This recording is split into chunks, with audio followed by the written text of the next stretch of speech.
Style to me is just how you want to show up in the world and what you want to communicate. First impressions matter.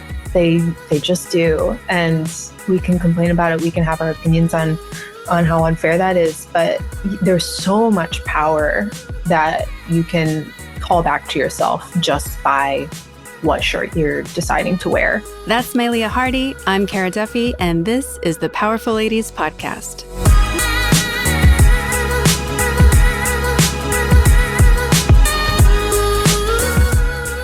Welcome to the Powerful Ladies Podcast. Thank you for having me on. Let's tell everyone who you are, where you are, and what you're up to.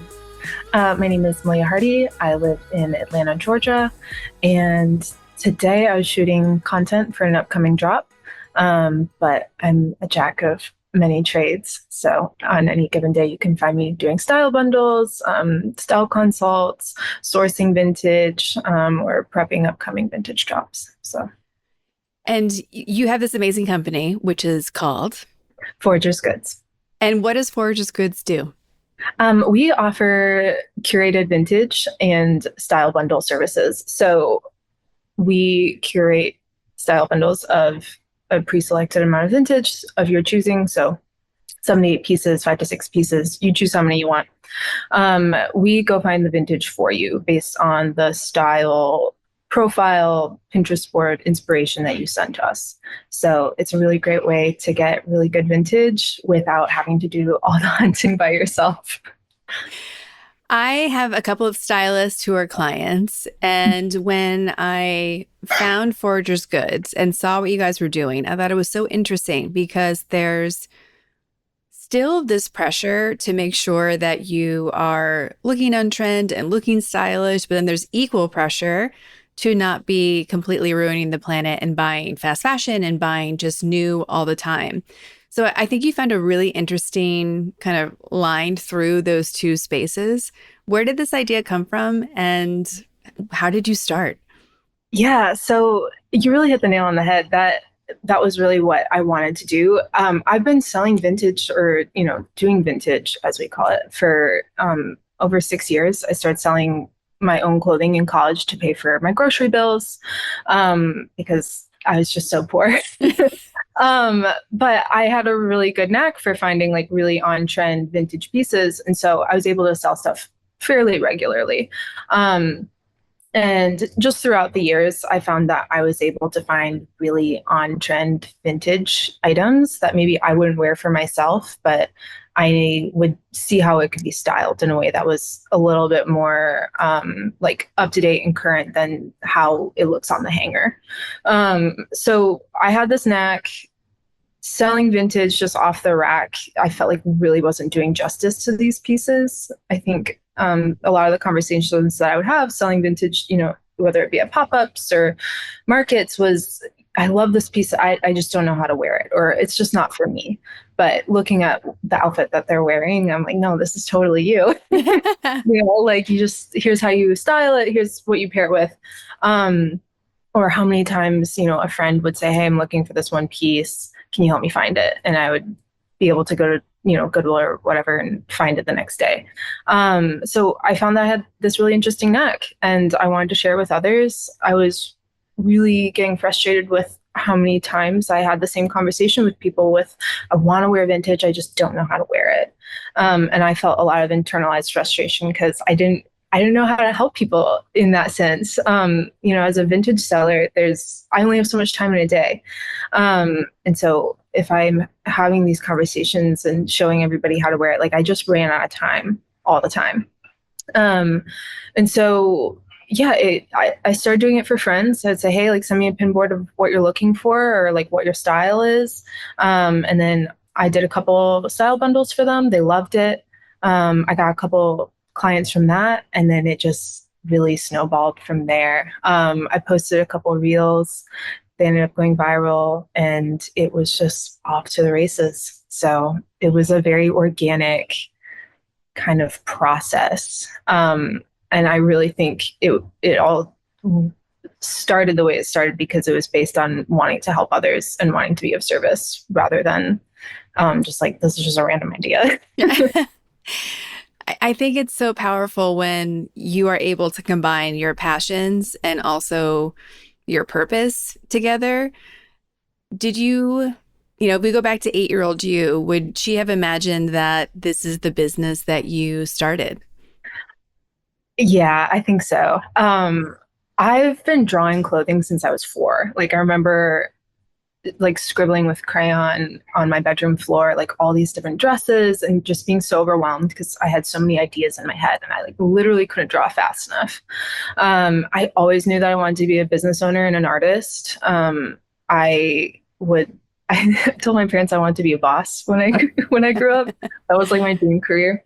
But really, I wanted to have a business that I had complete autonomy and I was able to be helpful to others. Like in my mind, when I was 8, that was what a boss was. Um, so yeah, I think really I'm right on track for where I would have thought I would have been. Mhm. I think about vintage shopping for myself. Challenges that I run into all the time are like sizes are all over the place. It's bananas. And it can be really frustrating when you're doing it yourself and you're not an expert like you and your team are because you're looking for things and like it's fun to discover stuff that you like. And you really have to like, I find for myself, I'm looking from like small through like extra large to like find things. And it makes it even more overwhelming. And you work with so many remote clients that you're creating bundles for. How do you overcome that hurdle of not having someone shopping with you and trying to figure out if the bundles you'll put together with them will actually fit? I think that it was something that just came with time. Selling vintage for 6 years, you almost can just look at a piece and know what size it is. It and like understanding the different cuts of garments. So like if it's a skirt, I know that it's there's a little bit more fudge room as far as like what size it actually is because not everybody wears a skirt like right at their high hip. Some of us wear it a little bit lower.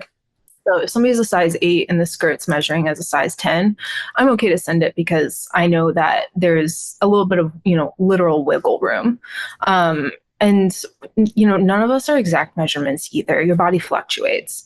So it was definitely something that when I first started out, it was trial and error. There was definitely a few times where I thought something was one size and I put it on and it was not that size. But like dealing with just the volume that I've dealt with over 6 years, you really do just you get an eye for it. Using a size chart is also really helpful. I know garment construction, so I know how much kind of extra you need when it comes to somebody's actual waist measurement and a garment fitting. And then the styling of the garment as well. If somebody's sending me, lots of images of, oversized belted jeans, I know that we don't have to be as precise. So there's lots of factors that kind of like go into account. And then, yeah, you just, like it's just trial and error, 6 years. And I feel like I really did start to just have kind of like an understanding of it. Yeah, I worked in footwear and apparel for 20 years and mostly in the footwear side. And I can pretty much guess just by looking at someone's feet what size they are. It's Yeah. kind of like a fun party trick. But Yeah. to your point, it just comes from looking at product for so long and like having again and again knowing like, oh, that's that. Yeah. Um, when you're working with people who, again, aren't with you and you don't know them personally, you mentioned relying on Pinterest boards and some other visual cues. Like, how important is that, mood board styling in your approach? And are the people that you're working with, are they good at expressing what their style is, or do you have to interpret that as well? It's a little bit of both. We really run the gamut as far as like I don't want to say proficiency goes, but like people that are comfortable with Pinterest or with gathering like inspo images. The Pinterest board is essentially the contract for the service. So if it's on the Pinterest board, I'm okay to send it. So it makes sure that everybody's on the same page as far as like what we're okay to send versus like if it's not on the pin board, we just don't send it. So and there's a couple things that go into that. So say there's a pair of wide leg trousers, and then there's also like a lot of bold pants on the board, and then maybe there's like a floral print that's very like much repeated throughout the pin board. Based on the fact that like the combination of those three factors, maybe there's not a pair of floral wide leg trousers on the board, but because it's all there, I know that I'm okay to send a pair of floral wide leg trousers. So it's a little bit of like visual math in that sense. So the pinboard, it can be literal, but also it can be not as literal and more of like a combination of a few things. Again, it's based on aesthetic. So it's what we think will fit into the wheelhouse, be, usable to you, but we always try to get as precise, like on the money as possible.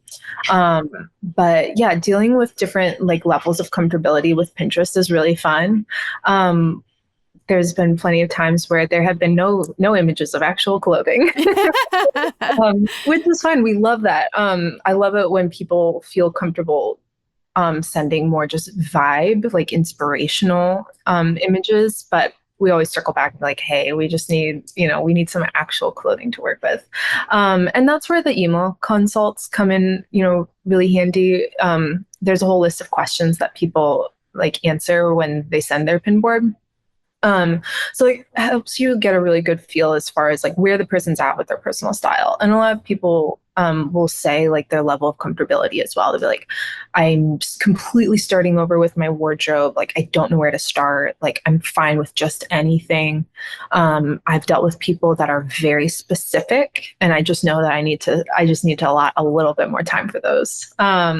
So yeah, it really does run the spectrum, but thankfully, the Pinterest board in combination with the questionnaire that people send in as well, it does provide a really balanced, well-rounded approach. And then because it is through email, I can always ask follow-up questions. So if I'm ever unsure about something, I just send them a quick little email, and we're off to the races. So I work with so many creative entrepreneurs, and it's always really interesting to go from something that you do instinctively to building it into a business. What are some of the hurdles and challenges that you've overcome as you've been building this? gosh, I think we're still in the middle of dealing with it, honestly.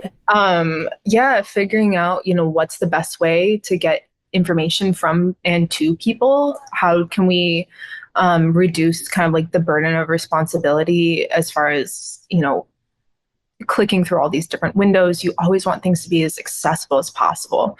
And so, yeah, like streamlining the approach. How can my employees actually help me is another one. Like, what do I need to be doing? What do you need to be doing?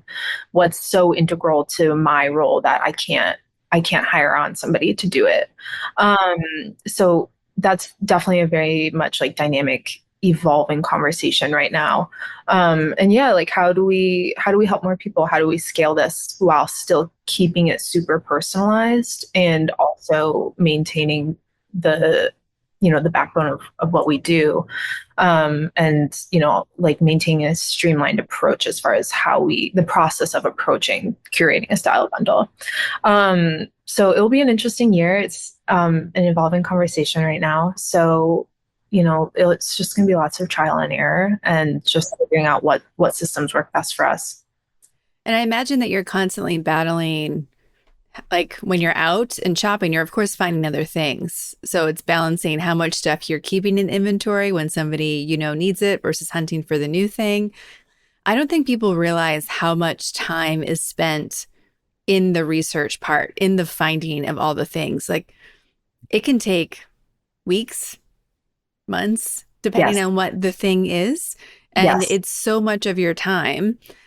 Do you have go-to places? Are you traveling around the US looking for things? Like, what's the craziest you've gone to find a piece for someone? I keep it local for sure. And this is where I provide a shipment window. So all orders are fulfilled within 7 to 14 business days. And that is a stopgap for me because otherwise, like I would spend years, and we don't have that time. So having that shipment window really keeps me on a leash as far as like the lengths I'll go to, because otherwise, like like sometimes I'm just like a dog with a bone and I just won't let it drop. Um, Especially if it's like a very specific piece that I'm excited about. Um, and that's where the pin boards come into. Sometimes it's just not about specificity and it's just more about the vibes. So it's definitely like a very intricate working machine as far as how specific we can get within the allotted time frame, and still maintaining efficiency as far as how much time I'm investing in traveling. Because if I'm driving 4 hours, that's 4 hours I'm not spending on clients, literally.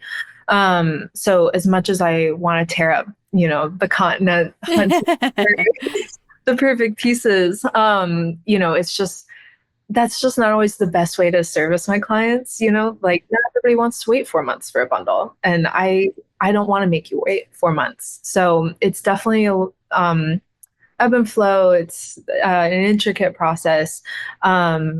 And it's ever evolving. But I think the farthest I've ever gone, I have gone to France. I went to Paris.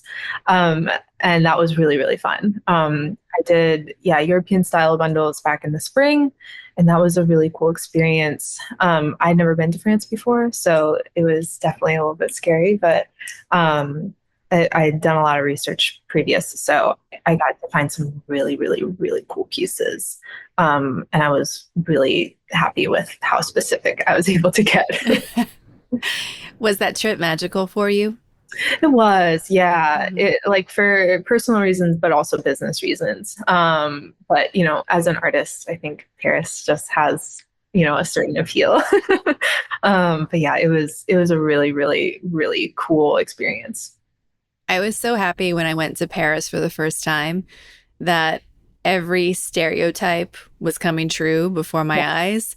The old woman who was in front of Notre Dame, the truly people riding their bike with baguettes in the basket. I was like, it felt like I walked into a Disney Yes. movie. I was like, there's no way this is real. Like, this is exaggerated. And I just kept laughing the whole time because it kept happening exactly the way people talk about it. Yes, it was. Um, uh, That was the exact experience I had, and it was just it.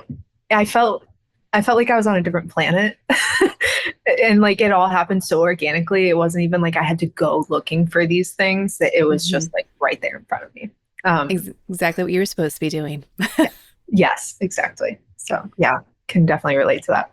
You mentioned that you were drawing fashion designs at 8.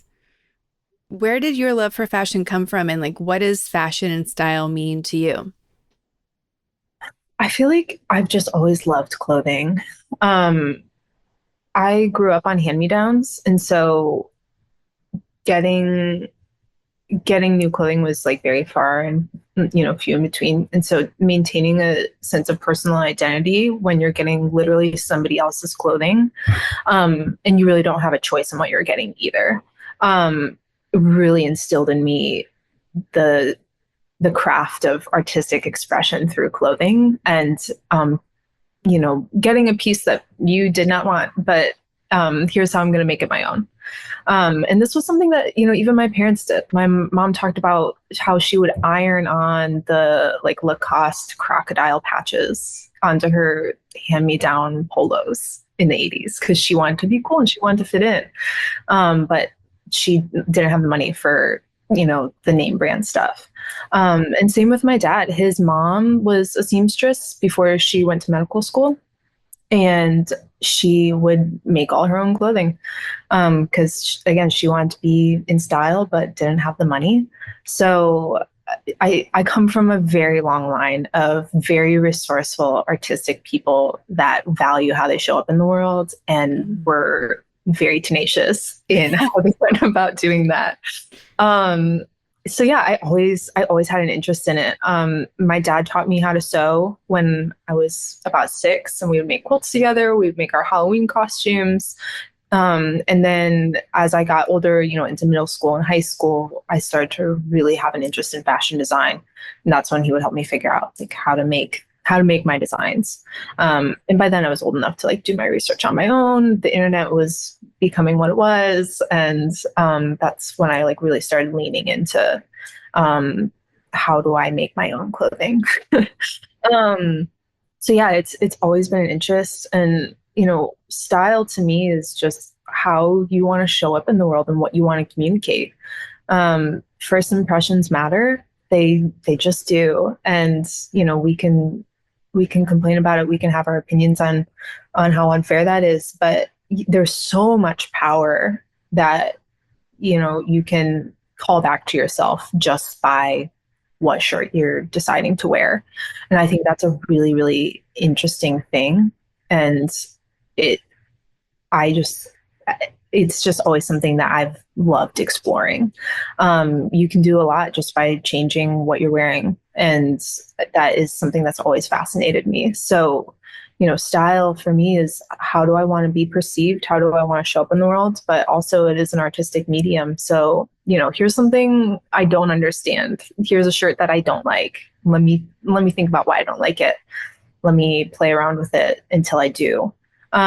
So it's a little bit, it's practical. That's what style is to me. It's, how am I enabling myself to move through the world easier? And part also like research science project. Why do I like what I like? Why do I not like what I don't like? Let's unpack that. I think it's so interesting how style evolves and how trends evolve. And, there's a lot of debate in the fashion spaces about to stay minimalistic, capsule wardrobe, to follow trends. Like there's such a push pull, I think. And there's been other guests in the podcast where we've talked about this too, of how can we lean into the creative expression and still love seeing what's coming out that's new, and at the same time want to be protecting our resources, both, planet resources, but our own financial resources, and finding that balance. When you look at how the fashion world is changing and how we have these kind of two sides that are creating tension right now, how are you looking at it for your own style of balancing those things? It's definitely caused me to slow down for sure. And it's seeing the tension of, what's the conversations that are happening has really helped me turn inward and reflect and ask, why do I want something? Like when you see a pretty object, you're like, I want it so bad.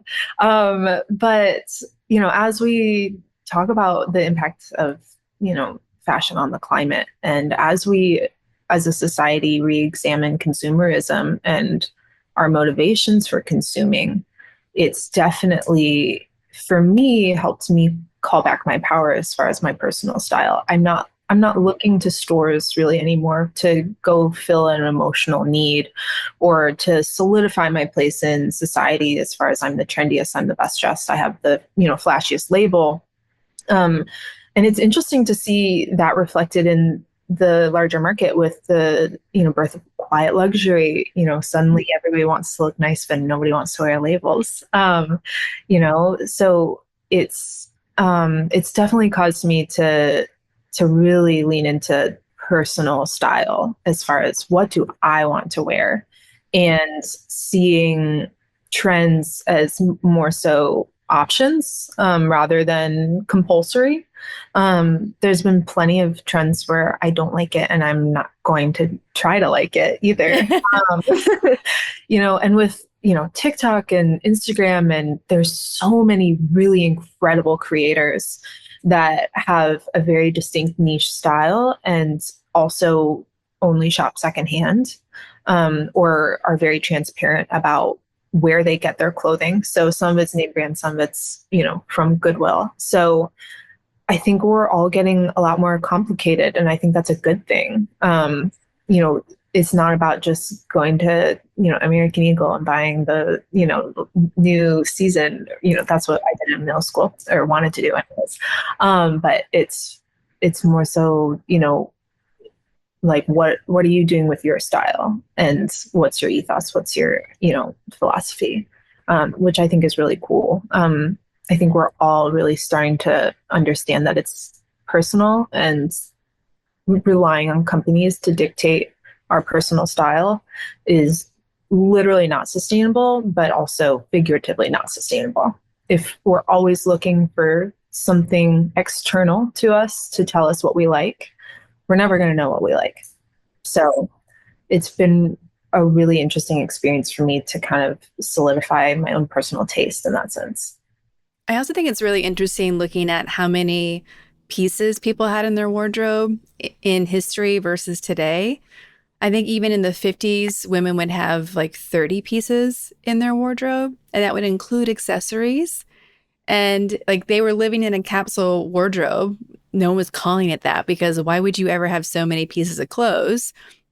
And it makes so much sense when you look at closet size in Yeah. older homes versus now you need what an entire living room to hold everything. I Yeah. think it's really interesting and not just for personal style, but also how are you enjoying your time? Because if you have less things to deal with, you're outside. Like, leave your house, go be with people. Like, what is it that we're actually here for? I grew up in like my middle school and high school years were in the 90s. And I'm so thankful that it was from the sense of there was such a push to like be creative and be different and do your own thing. And I've been waiting for it to come back.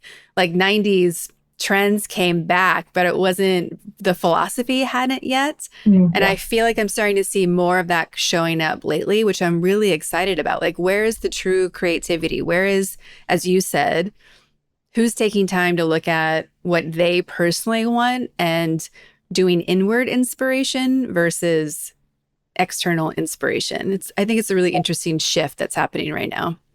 Yeah, I agree. I think, going back to how, small wardrobes used to be, um,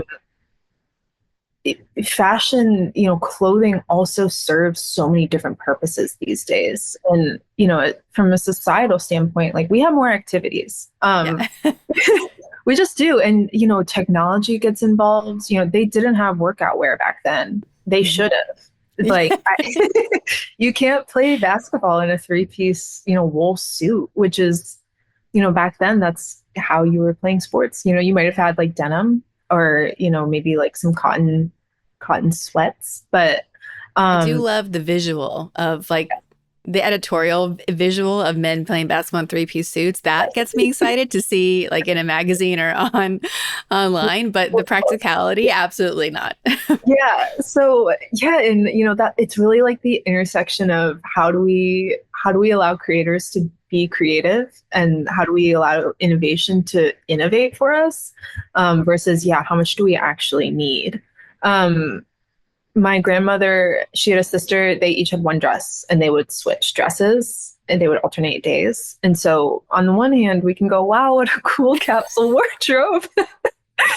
But also, she had her everyday dress and then she had her church dress. And so, you know, like, while that is, yes, she's unburdened from having to do all this laundry. And, it's Yeah. also, um, you That was know, too small. yeah, maybe a little bit too small. Yeah. As far as like personal expression and, the feelings of disempowerment that come with that, this is not at all comparable, but there's been plenty of times where I've had a job interview, back in college and I didn't have the right thing. And going into the interview and just feeling like awful, like I'm not gonna get this job because there's four sorority girls in front of me and they've dressed to the nines. They've got this. Yeah. It, It it, it matters when it's a creative job. I mean, I think it does. matters differently when it's something like finance or banking, but when it's in the creative space, it really matters. Like self-expression matters so much to say, do you get what we do here?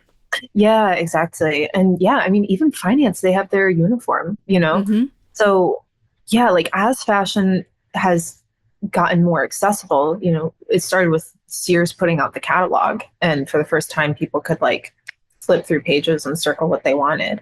We're seeing that that's the equivalent of TikTok or Instagram. We can scroll infinitely and we can, see all the ads.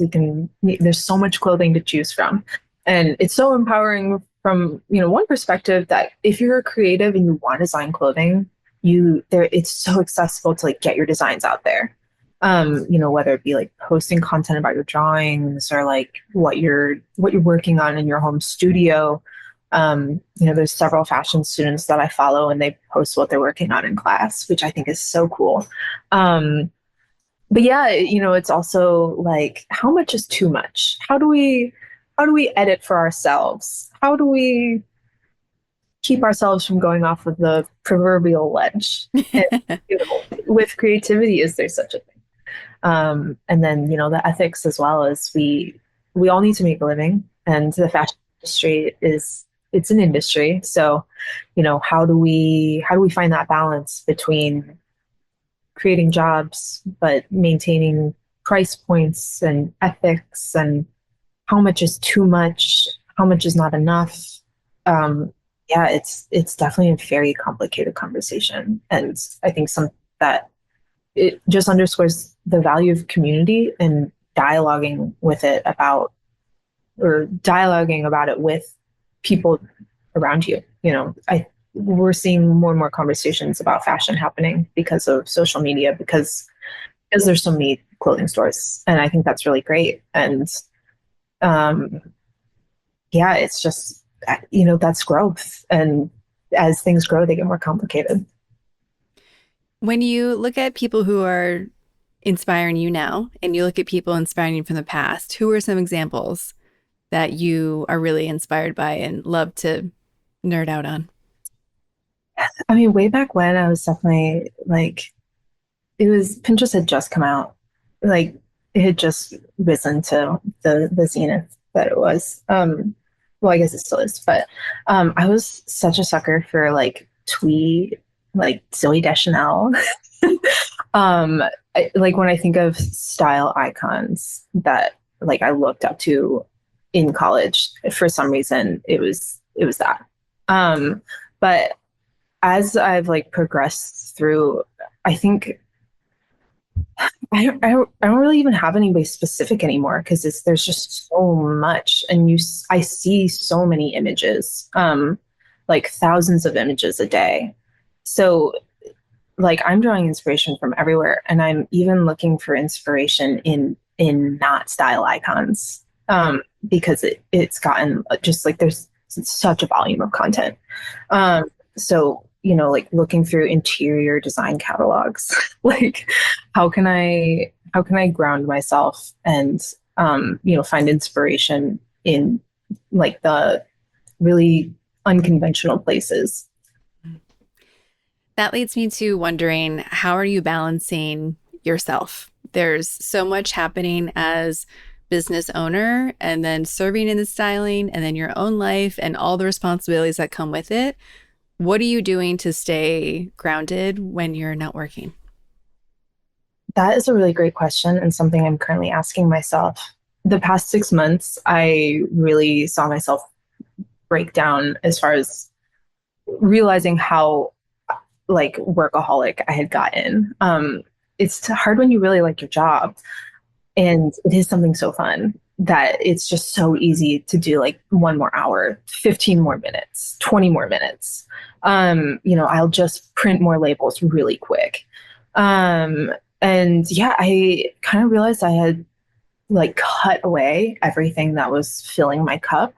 So I wasn't reading anymore. I wasn't watching TV and movies, which, I think we all complain about how much media we consume, but it's still like you just need to turn your brain off sometimes.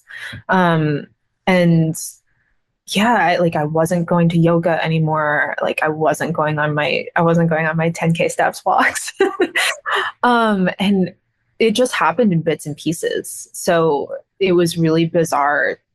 In June, I had a kind of like a weird personal crisis happen, and it really slammed on the brakes for me. And like, I realized how really I'd let my personal life deteriorate for the sake of pursuing my business. So yeah, to keep myself balanced, I always write in the morning. I write 3 pages in my journal, and then anything after that is just extra. But it's an hour of writing where it's just me. I write down anything that comes to mind. It's not super curated or anything. It's like, I don't want oatmeal for breakfast. Just like those silly little thoughts, but writing it down is really validating. And like, yeah, this is an important thought, Mylea. Good job. Um, And then I go work out. And then usually by then it's, 9 a.m., 10 a.m. And then I'm back into working. But finding a way to move your mind, finding a way to move your body, and then finding a way to like move your spirit. So yoga or meditation. I do see an energy worker, and conversations with her are always super helpful. If you're a religious person, it would be church, or conversations with your small group. But yeah, mind, body, spirit, and finding ways to feed all of those. And then just something for fun, reading a book just for the sake of it, or something like that. I always try to find like something hands-on creative to do too. Like painting a lampshade. It's so thoughtless, but it's like it gets you back into the creative mindset, and it's serving you, and it helps me be better at my job. So I saw that we are both Virgo rising. really, And right now we're in our 12th house, apparently, as Virgo rising, which is like the basement. yeah, that's the underworld, right? It's not so much that it's the underworld, but it's like the ending of things. So a lot of people get freaked out that it's like it's death, and it's like time out. It's like things stop so new things can happen. Like we get so hung up in modern Western culture that like death is the end, and it's like sometimes that relationship was supposed to die. Sometimes, we're not supposed to have that habit anymore, or we're literally supposed to be purging emotional, mental, physical things out of our lives. And so when you mentioned that you kind of had that like the crisis in June, like my June was also like June to July has just been kind of bananas. Like I got COVID and then other stuff happened, and it's been this really weird. I've also been getting all these signs of you need to cut out the junk that's not supposed to be here anymore. We need to make room for bigger things that are coming. Yes. And I hate that period because I like momentum and I like forward and I like movement. Yeah. And so having to just sit and be like, fine, we're organizing the basement this month. I'll just do it. It was reassuring because I did a workshop with KJ Atlas on Sunday for the new Leo moon for manifesting. Yeah. And when she told me it was the 12th house thing, I'm like, okay, I'm not crazy. That was my intuition telling me that. And fine, I'll just accept it now versus try to fight it. Yeah, try to fight it. That's so funny. I've very much had the same experience as far as, feeling the ending of things and just wanting to fight it. And this is the first time that I've just allowed things to kind of dispense on their own, and really things I should be worried about, but I can't. I'm like, I just can't. Like, I don't have it in me to worry anymore. So like, when like one thing leaves, another will take its place. That's how my universe works. But yeah, people do get freaked out about the concept of like spiritual death. It's something I meditated on, in a figurative sense, the entire past year. Every year I pull a tarot card for like what the theme is, and last year I pulled death. And I was like, I'm gonna die. But no, it's rebirth, and for one thing to come in, another has to leave. And so I've really come to like love the concept of death, because it really means rebirth, and that means life. So anytime I'm feeling an ending, I get really excited for what's coming in, and I just decide to like focus on that, the light at the end of the tunnel. And it's never disappointed me. It's worked out pretty well. That's how Foragers really started with the style bundles. Back in January, I was working for a swimwear company in the buying office. I had just been doing Foragers kind of on the side, and I got laid off, and I couldn't worry because it was like so overwhelming. I had just signed a lease. I had just signed for a new car.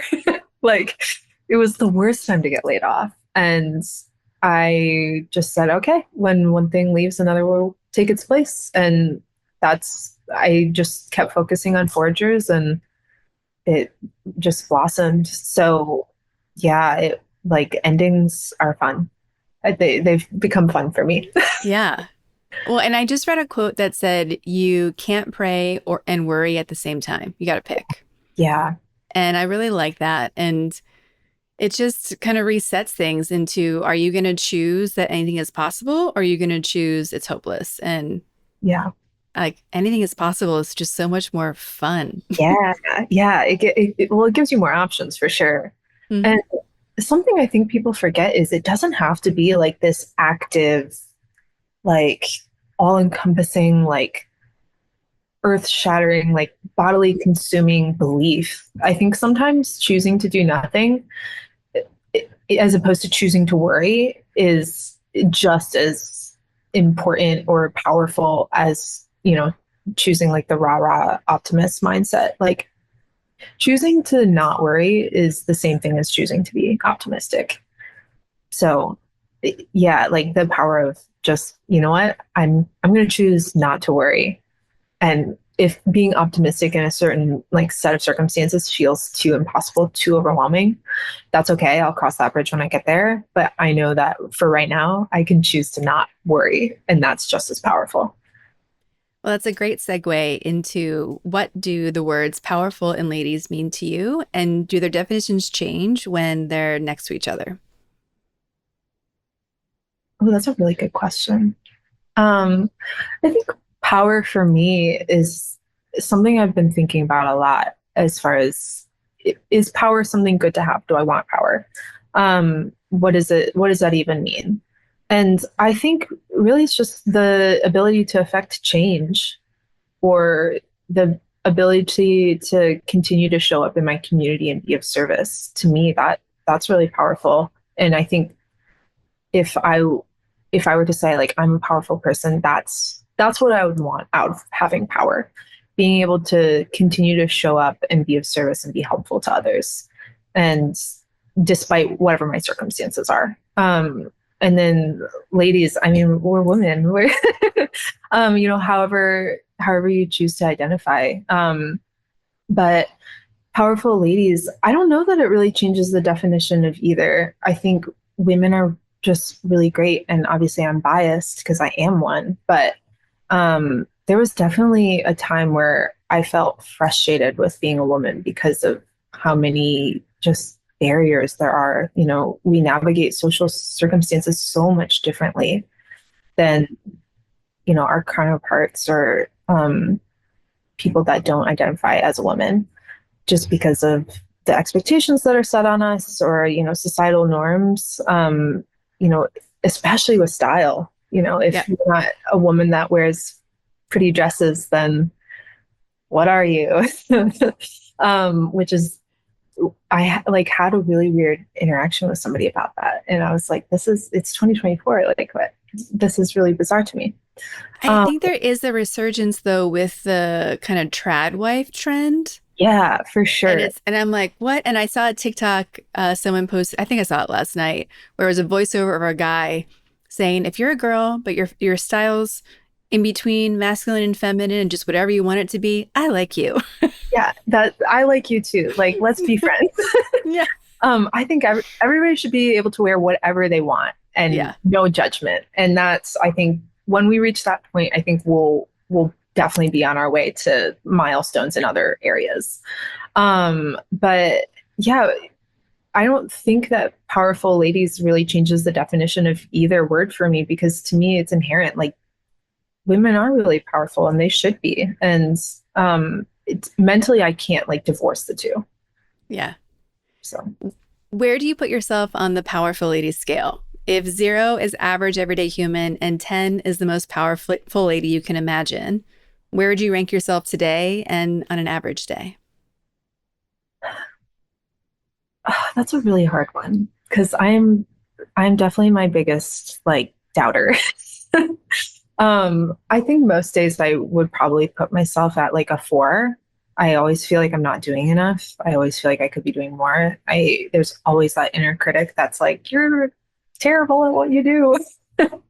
But I think I'm probably just right there in the middle. Like there's definitely problems I can't solve, and that's okay. But I'm learning, and that's beautiful. That's the whole point of life. Being a business owner, you're always learning constantly. And so hopefully next year I'll be at like a 6. But I would say I'm like a 5 right now, and I'm really happy being there. There's nothing wrong with just being average, you know? I think there's a lot of power that comes from just fitting in and being relatable, and maybe not fitting in, but being able to identify pieces of yourself and others, which is something that I hope I never ever lose sight of. But average is nobody really is average. Like we're all individuals. So I mean, I don't really need to like jockey myself against others to make me feel good or powerful. We are all in this together, and nobody knows what to wear. So where does that put us? Something I think is also really interesting is that you've moved quite a bit, but you've landed and kind of are anchored right now in Atlanta. How is Atlanta? How do you feel it is for vintage? Is this where you think you'll stay? I want to know all the things about you and that city. Yeah, so I'm an actor, and that's why I've moved around a lot. I was really trying to find the right fit for me. As far as industry goes, there's New York, there's LA, there's a bunch of smaller and more niche markets, and the Southeast is where Atlanta is located, obviously. And there's a ton of TV and film here. And so I went and tried out New York, and I was like, I love New York, but this does not feel like the right time for me. And then LA was so far from family that I was just like, I know that's not on the table for me. So Atlanta really was like that sweet spot as far as being close to family, being a really creative city, having the industry that I love so much and have invested so many years in, and also being able to do what I do. New York was really cool as far as vintage goes, but it is a whole nother ball game as far as vintage sourcing. And it just wasn't really the right place for foragers. I don't want to compete with 1,000 vintage shops that have just the cream of the crop. Yeah. Because that's, foragers, we offer really good quality vintage, but it's something that maybe people wouldn't pick up off the rack, like intuitively knowing that this is good vintage. It's, maybe it doesn't have the right label. Maybe it's not Levi's. Maybe it's, not a well-known brand, but it's still like really good, on trend and quality made. So just knowing that as far as the demographic that shops vintage in New York, like that is the big leagues, and that's okay. Foragers will be there someday, but it's just not there right now. And that's okay. I'm able to help more people where I'm currently at. The vintage is great. I love the Southeast. I love, you get some really cool textiles here, which is so fun. And there's history everywhere, but, being a former textile capital, there's just a lot of history here. So it's really cool to be able to drive out to the sticks and find an antique mall, and it's a hand crocheted tablecloth, and it's $20. So I'm like, somebody spent 5 years on this. So yeah, it's treating me really well. I really, really like it here. I like being close to my family. They're only 4 hours away. I like being close to the beach. It's only 5 hours away. I'm from the Midwest originally, so like anything under 5 hours is, not close. That drive. Yeah, it's so close. But yeah, it's got everything that I need. And if you believe in astrocartography, it is. I do have a line running through it, so it's also been a little bit of an experiment to see like, what's life like living on the line? So yeah, it's a really, really vibrant city. There's so much here, and it's really cool to be, part of it, but also be an observer as well. Mm-hmm. We've been asking everyone as well, because this is such a connected, resourceful community. What do you need? How can we help? What's on your to-do list or to manifest list? You can ask for whatever you want. Wow, that is so generous.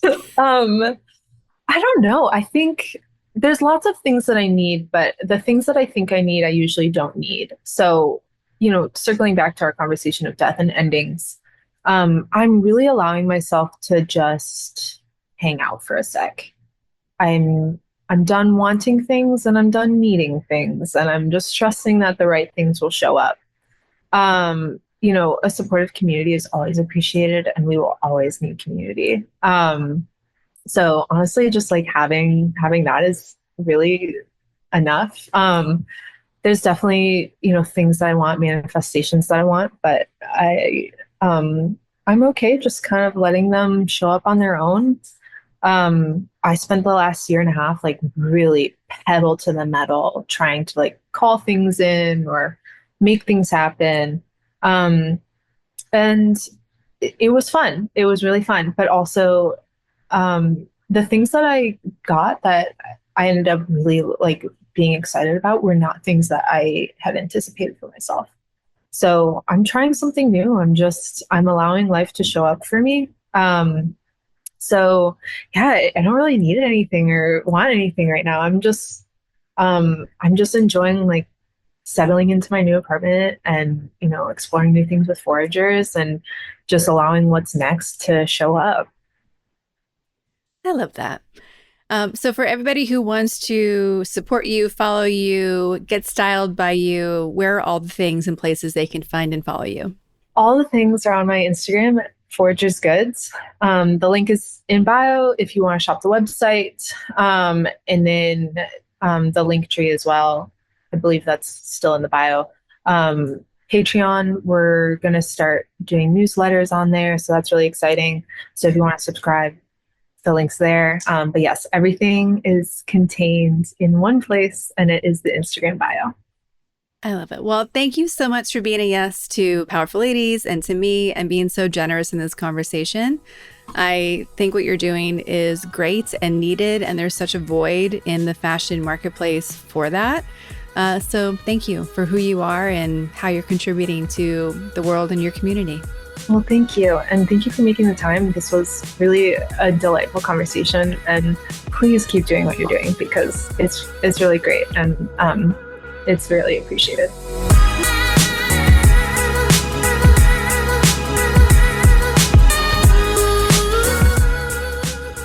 All the links to connect with Mylea and Foragers Goods and to get your own vintage custom capsule are in our show notes at thepowerfulladies.com.